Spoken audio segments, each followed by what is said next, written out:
What makes us unique is our skill that you're going to learn will transcend into auto body, collision, building trades, HVAC. So it carries you on different pathways as a welder. We're probably 500,000 welders short throughout the country. Entry level, you're looking at about 30,000 up to 100 plus thousand a year. The internship really helped me reach my career goals because they offered me a job right after high school.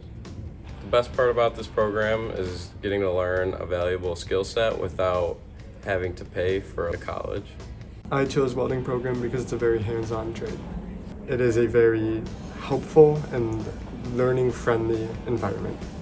Going to the internship really helps because you get to see people that weld every single day and they teach you all kinds of stuff. So I put a lot of hard work into everything, which makes me real proud.